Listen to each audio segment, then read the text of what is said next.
शांति। ओम शांति। ओम शांति। आज बाबा को 5-10 सन 2020 को साकार मुरली छ। मुरली को मुख्य सार में मीठे बच्चे एकांत में बैठ अब ऐसा अभ्यास करो जो अनुभव हो मैं शरीर से भिन्न आत्मा हूं। इसको ही जीते जी मरना कहा जाता है। ताज बाबाले मुरली को सारमा भन्नुहुन्छ कि एकान्तमा बसेर यस्तो अभ्यास गर कि म शरीरबाट भिन्न आत्मा हुँ। यसैलाई बाबाले भन्नुहुन्छ जीते जी मरना कहा जाता है भनेर बाबाले सारमा भन्नुहुन्छ। प्रश्नमा एकांत का अर्थ क्या है? एकांत में बैठ तुमको कौन सा अनुभव करना है? बाबाले प्रश्न सोध्नुहुन्छ कि एकांत को अर्थ के हो र एकान्तमा बसेर तिमीलाई कुन चाहिँ अनुभव गर्नु छ त? बाबा उत्तरमा भन्नुहुन्छ एकांत का अर्थ है एक की याद में इस शरीर का अंत हो, अर्थात एक में बैठ ऐसा अनुभव कर, एकांत में बैठ ऐसा अनुभव करो कि मैं आत्मा इस शरीर को छोड़ बाप के पास जाती हूं। कोई भी याद न रहे, बैठे बैठे अशरीरी हो जाओ, जैसे कि हम इस शरीर से मर गए। बस हम आत्मा है, शिव बाबा के बच्चे हैं। इस प्रैक्टिस से देह भान टूटता जाएगा। तो बाबाले उत्तरमा भन्नुहुन्छ कि एकान्तको अर्थ के हो त? तो बाबाले भन्नुभयो एकान्तको अर्थ हो कि तिमी बाबाको यस्तो यादमा बस कि देहबाट आफूलाई एकदम भिन्न अलग आत्मा सम्झ्य र एक बाबाको अनुभूति गर, आत्माको अनुभूति गर जसबाट तिम्रो देह अभिमान टुट्छ र एकान्तको अनुभूति गर्न सक्छौ भनेर बाबाले आज उत्तरमा भन्नुभयो। ओम शांति। बच्चों को बाप पहले पहले समझाती है कि मीठे मीठे बच्चों जब यहाँ बैठते हो तो अपने को आत्म समझ बाप को याद करते रहो और कोई तरफ बुद्धि नहीं जानी चाहिए। यह तो मुझे जानते हो हम आत्मा है। पाठ हम आत्मा बजाती है इस शरीर द्वारा। आत्मा अविनाशी है, शरीर विनाशी है। तो तुम बच्चों को देही अभिमानी बन बाप की याद में रहना है। हम आत्मा है, चाहे तो इन आर्गन से काम लेवे व न लेवे। अपने को शरीर से अलग समझना चाहिए। बाप कहते हैं अपने को आत्म समझो, देह को भूलते जाओ। हम आत्मा इंडिपेंडेंट है। हमको सिवाय एक बाप के और कोई को याद नहीं करना है। जीते जी मौत की अवस्था में रहना है। हम आत्मा का योग रहना है अब बाप के साथ। बाकी तो दुनिया से, घर से मर गए। कहते हैं ना आप में मर गए दुनिया। अब जीते जी तुमको मरना है। हम आत्मा शिव बाबा के बच्चे हैं। शरीर का भान उड़ाते रहना चाहिए। बाप कहते हैं अपने को आत्म समझो और मुझे याद करो।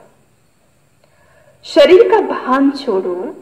ये पुराना शरीर है ना, पुरानी चीज को छोड़ा जाता है, अपने को अशरीरी समझो। अभी तुमको बाप को याद करते करते बाप के पास जाना है। ऐसे करते करते फिर तुमको आदत पड़ जाएगी। अभी तो तुमको घर जाना है, फिर इस पुरानी दुनिया को याद क्यों करें? एकांत में बैठ ऐसे अपने साथ मेहनत करनी है। एकांत में बसेर बाबाले भन्नुहुन्छ कि मेहनत गर कि म आत्मा हुँ, म देहबाट भिन्न छु, इसको प्रैक्टिस गर भनेर बाबाले भन्नुहुन्छ। अभी तो तुमको घर जाना है, एकांत में बैठ अपने साथ मेहनत करनी है। भक्ति मार्ग में भी कोठरी में अंदर बैठ माला फेरते हैं, पूजा करते हैं। तुम भी एकांत में बैठ ये कोशिश करो तो आदत पड़ जाएगी। तुमको मुख से तो कुछ बोलना नहीं है, इसमें है बुद्धि की बात। शिव बाबा तो है सिखलाने वाला, उनको तो पुरुषार्थ नहीं करना है। ये बाबा पुरुषार्थ करते हैं, वो फिर तुम बच्चों को भी समझाते हैं। जितना हो सके ऐसे बैठकर विचार करो। अभी हमको जाना है अपने घर, इस शरीर को तो यहां छोड़ना है। बाप को याद करने से ही विकर्म विनाश होंगे और आयु भी बढ़ेगी। अंदर यह चिंतन चलना चाहिए, बाहर में कुछ बोलना नहीं है। भक्ति मार्ग में भी ब्रह्म तत्व को याद, कोई शिव को भी याद करते हैं, परंतु वो याद कोई यथार्थ नहीं है। बाप का परिचय नहीं तो याद कैसे करें? तुमको अब बाप का परिचय मिला है। सवेरे सवेरे उठकर एकांत में ऐसे अपने साथ बातें करते रहो, विचार सागर मंथन करो, बाप को याद करो। बाबा हम अभी आए कि आए आपकी सच्ची गोद में, वह रूहानी गोद। तो ऐसे ऐसे अपने साथ बातें करनी है। बाबा आया हुआ है, बाबा कल्प कल्प आकर हमको राजयोग सिखलाते हैं। बाप कहते मुझे याद करो और चक्र को याद करो। स्वदर्शन चक्रधारी बनना है।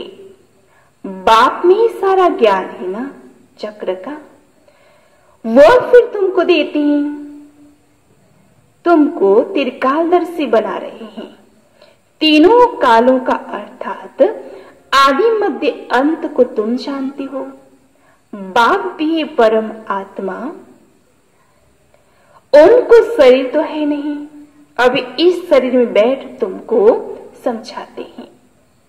ये वंडरफुल बात है। भागीरथ पर विराजमान होंगे तो जरूर दूसरी आत्मा है। बहुत जन्म के अंत का जन्म इनका है। नंबर 1 पावन, वही फिर नंबर 1 पतित बने हैं। वो अपने को भगवान विष्णु आदि तो कहते नहीं। यह एक भी आत्मा पावन है नहीं, सब पतित ही है। तो बाप बच्चों को समझाते हैं ऐसे ऐसे विचार सागर मंथन करो, तो इसमें तुमको खुशी भी रहेगी। इसमें एकांत भी जरूर चाहिए। एक की याद में शरीर का अंत होता है, उनको कहा जाता है एकांत। ये चमड़ी छूट जाएगी। सन्यासी भी ब्रह्म की याद में व तत्व की याद में रहते हैं। उस याद में रहते रहते शरीर का भान टूट जाता है। बस हमको ब्रह्म में लीन होना है, ऐसे बैठ जाते हैं। तपस्या में बैठे बैठे शरीर छोड़ देते हैं। भक्ति मार्ग में तो मनुष्य बहुत धक्के खाते हैं, इसमें धक्के खाने की बात नहीं। याद में ही रहना है, पिछाड़ी में कोई याद ना रहे। गृहस्थ व्यवहार में तो रहना ही, बाकी टाइम निकालना है। स्टूडेंट को पढ़ाई का शौक होता है ना, यह पढ़ाई ही अपने को आत्मा न समझने से बाप, टीचर, गुरु सबको भूल जाते हैं। एकांत में बैठ ऐसे ऐसे विचार करो। गृहस्थी घर में तो वाइब्रेशन ठीक नहीं रहता है। अगर अलग प्रबंध है तो एक कोठरी में एकांत में बैठ जाओ। माताओं को तो दिन में भी टाइम मिलता है, बच्चे आदि स्कूल में चले जाते हैं। जितना टाइम मिले यही कोशिश करते रहो। तुमको तो एक घर है, बाप को तो कितनी ढेर की ढेर दुकानें हैं, और ही वृद्धि होती जाएगी। मनुष्य को तो धंधे आदि की चिंता होती है तो नींद फिर जाती है। ये व्यापार है, व्यापार भी है ना। कितना बड़ा सराफ है, कितना बड़ा मट्टा सट्टा करते हैं, पुराने शरीर आदि लेकर नया देते हैं, सबको रास्ता बताते हैं। यह भी धंधा उनको करना है। यह व्यापार तो बहुत बड़ा है। व्यापारी को व्यापार का ही ख्याल रहता है। बाबा ऐसे से प्रैक्टिस कराते हैं, फिर बतलाते हैं ऐसे से करो। जितना तुम बाप को याद करते रहेंगे तो स्वतः नींद फिर जाएगी। कमाई में आत्मा को बहुत मजा आएगा। कमाई के लिए मनुष्य रात में भी जागते हैं। सीजन में सारी रात भी दुकान खुला रहता है। तुम्हारी कमाई रात को और सवेरे को बहुत अच्छी होगी। सुदर्शन चक्रधारी बनेंगे, त्रिकालदर्शी बनेंगे। 21 जन्म के लिए धन इकट्ठा करते हैं। मनुष्य साहूकार बनने के लिए पुरुषार्थ करते हैं। तुम भी बाप को याद करेंगे तो विक्रम विनाश होंगे, बल मिलेगा। याद की यात्रा पर नहीं रहेंगे तो बहुत घाटा बढ़ जाएगा, क्योंकि सिर पर पापों का बोझा बहुत है। अब जमा करना है, एक को याद करना है और त्रिकालदर्शी बनना है। यह अविनाशी धन आधा कल्प के लिए इकट्ठा करना है। यह तो बहुत वैल्यूबल है। विचार सागर मंथन कर रत्न निकालने हैं। बाप जैसी खुद करते हैं, बच्चों को भी युक्ति बतलाते हैं। कहते बाबा माया के तूफान बहुत आते हैं। बाबा कहते जितना हो सके अपनी कमाई करनी है, यही काम में आनी है। एकांत में बैठ बाप को याद करना है। फुर्सत है तो सर्विस भी मंदिरों आदि में बहुत कर सकते हो। बैच जरूर लगा रहे, सब समझ जाएंगे ये रूहानी मिलिट्री है। तुम लिखते भी हो हम स्वर्ग की स्थापना कर रहे हैं। आदि सनातन देवी देवता धर्म था, अब नहीं है, फिर स्थापना करते हैं। ये लक्ष्मी नारायण एम ऑब्जेक्ट है ना।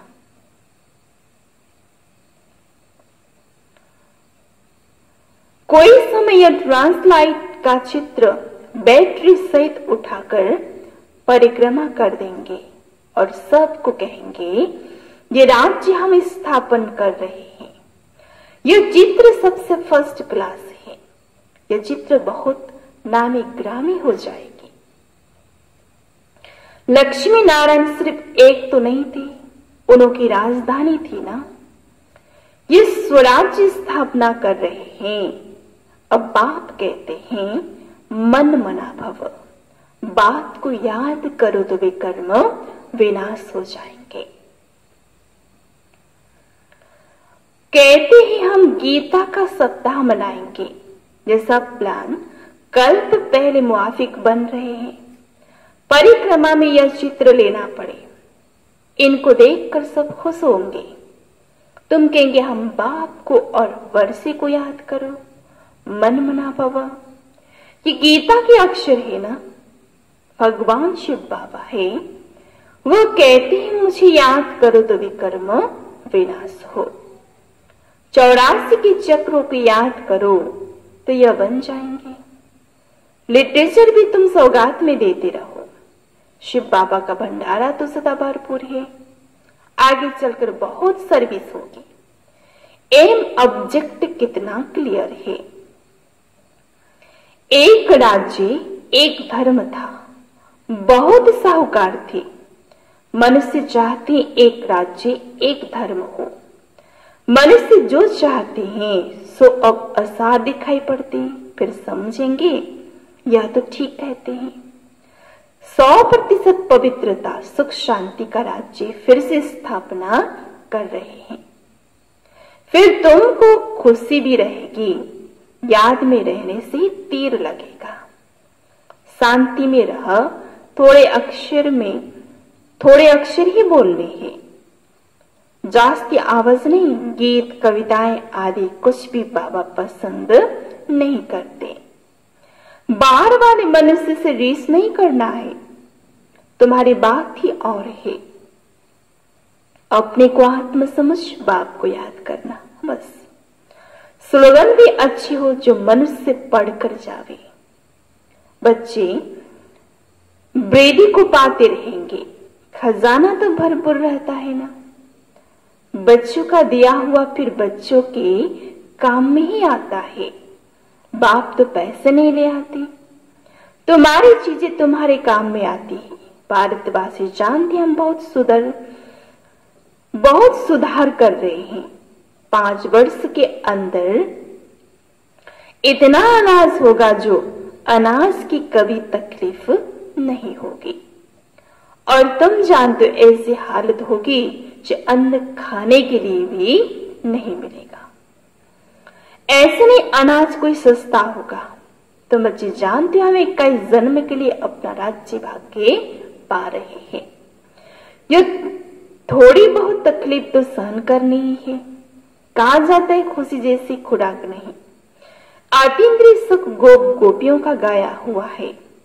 ढेर बच्चे हो जाएंगे। जो भी सेपलिंग वाले होंगे वो आते जाएंगे। झाड़ यहां ही बढ़ना है। स्थापना हो रही है और धर्म में ऐसा नहीं होता है। वो तो ऊपर से आते हैं। यह तो जैसे कि झाड़ी स्थापना हुआ ही पड़ा है। इसमें फिर नंबरवार आते जाएंगे। वेदी को पाते जाएंगे। तकलीफ कुछ नहीं। उन्हों को तो ऊपर से पाठ बजाना ही है। उसमें महिमा की क्या बात है। धर्म स्थापक के पिछाड़ी आते रहते हैं। वो शिक्षा क्या देंगे सदगति की? कुछ भी नहीं। या तो पाप भविष्य देवी देवता धर्म की स्थापना कर रहे हैं। संगम युग पर नया सेपलिंग लगाते हैं ना। पहले पौधों को गमलों में लगाकर फिर नीचे लगा देते हैं। वृद्धि होती जाती है। तुम भी अब पौधा लगा रहे हो। फिर सतयुग में वृद्धि को पाए राज्य भाग्य पाएंगे। तुम नई दुनिया की स्थापना कर रहे हो। मनुष्य समझते अर्जुन कलियुग में बहुत वर्ष पड़े हैं क्योंकि शास्त्र में लाखों वर्ष लिख दिए हैं। समझते कलियुग अभी 40,000 वर्ष पड़े हैं।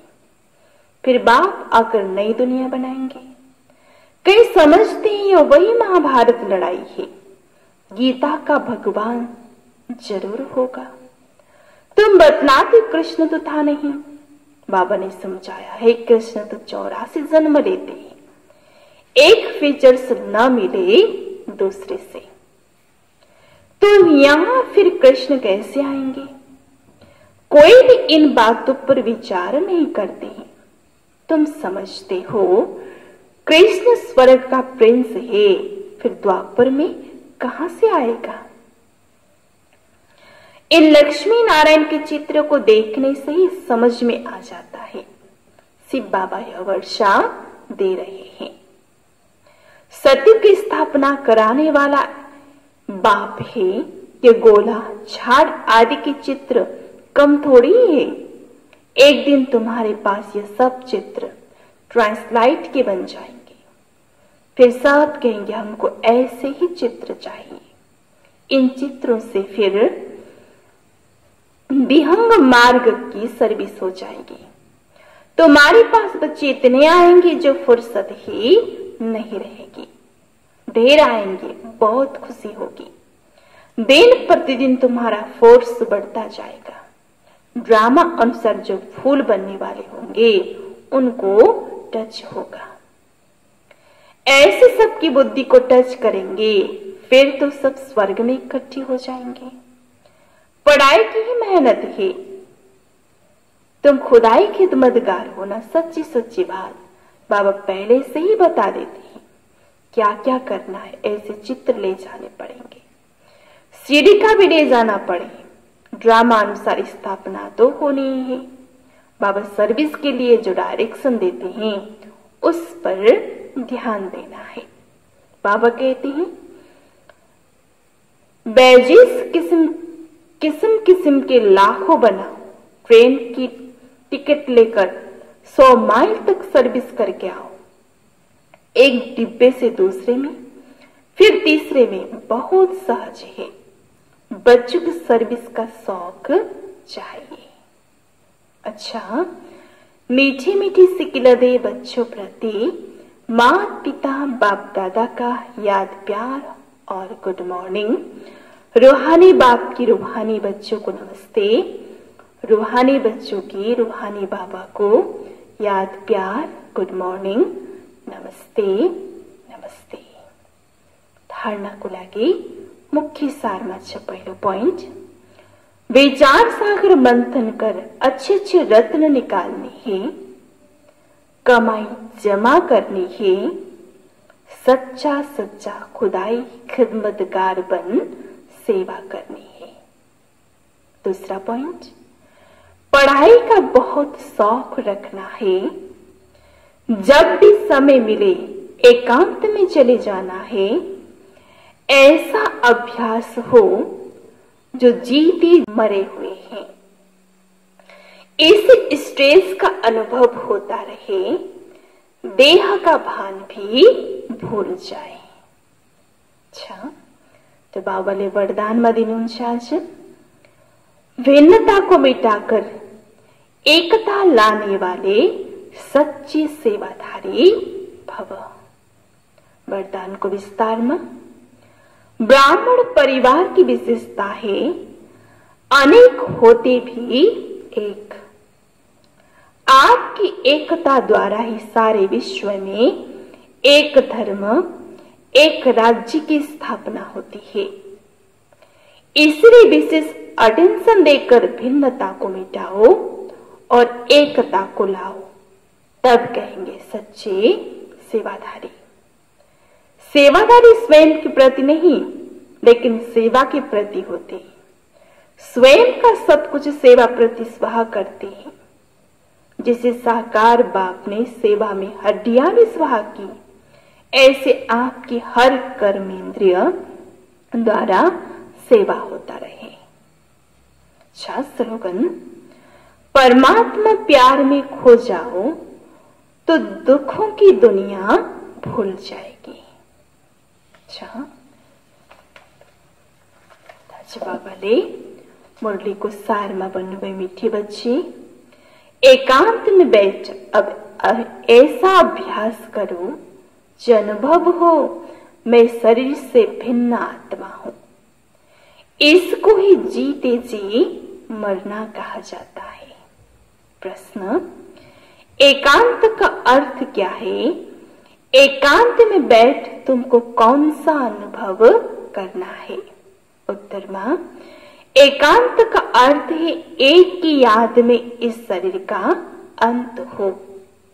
अर्थात एकांत में बैठ ऐसा अनुभव करो कि मैं आत्मा इस शरीर को छोड़ बाप के पास जाती हूं। कोई भी याद न रहे, बैठे बैठे अशरीरी हो जाओ, जैसे कि हम इस शरीर से मर गए। बस हम आत्मा है, शिव बाबा के बच्चे हैं। इस प्रैक्टिस से देह भान टूट जाएगा। ओम शांति।